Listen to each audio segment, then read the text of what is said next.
Let's try a thought experiment here.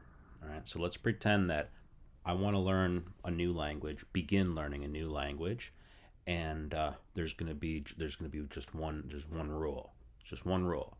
The rule is I can only learn to answer three questions, and that's what I have to do. At least maybe that's what I have to do first. Whatever.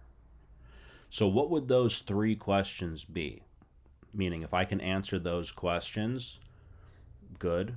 Uh, but what I'm trying to do is learn as much of the language as possible by being able to answer those three questions. Okay, so like, what would be good questions to answer? Well, what's your name would not be a good question to answer because it never changes. So I'd only be able to answer it one way. But if you ask me, how are you doing? Then I could answer it 50 ways, right? I could say, I'm good, I'm bad, I'm happy, I'm sad. Okay? If you ask me where I'm from, it's not a good question because it's static. It doesn't change. It's not dynamic. So I'd only be able to answer it one way if I'm answering truthfully, right? I'm from here. But if you ask me, where are you right now? I could say I'm at home, I'm in my room, I'm in this city, I'm in this state. I could answer it 50 different ways. Okay? And if you ask me, what are you doing? That too changes. Okay? So those three questions, how are you, where are you, and what are you doing?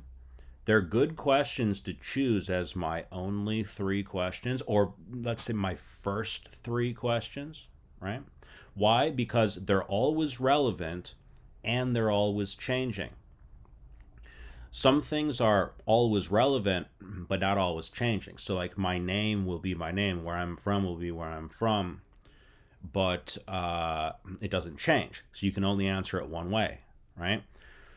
Relevant, by the way, some things that change are not necessarily relevant, right? So, you could, what's the color of the something, like, who cares? You understand? So, relevant and changing are the two criteria that make those three questions the three questions I would learn if I had to only learn three questions. How are you? I'm this, I'm that. I would keep a journal. In fact, I do keep a journal. Every moment that you're in, you're somehow, you're some way, you're somewhere, and you're doing something, right? It's always changing and it's always relevant because it's right now. So if you're learning such and such language, can you answer those three questions? For sure, for sure. And can you answer them all the time? Because it's not just once. It's not just, oh, my name is this, case closed. It's always changing. So can you always tell me what you're doing?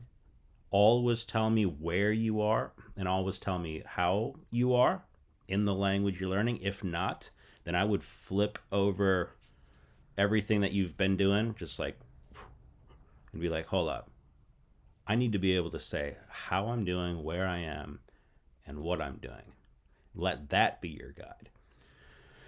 That'll teach you the highest frequency vocab, actually. Because the more often you do something, the more likely you are to talk about it. No, like, if you're so, you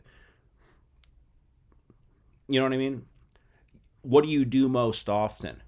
Well, what am I doing right now? I'm doing this, I'm doing that. Let me make a note of it. I'm doing this, I'm doing that. If you wrote down everything that you're doing at any given moment and then looked at that list, you'd find that there's a lot of repeat things because we do a lot of the same things. So take those things. That's your highest frequency vocab. This process will sort of boil like to the surface the highest frequency vocab. So anyway, I hope you get that idea. It's kind of minimalist, and I'm doing it myself. And I'm teaching people to do it, and I super believe in it. So, just a thought.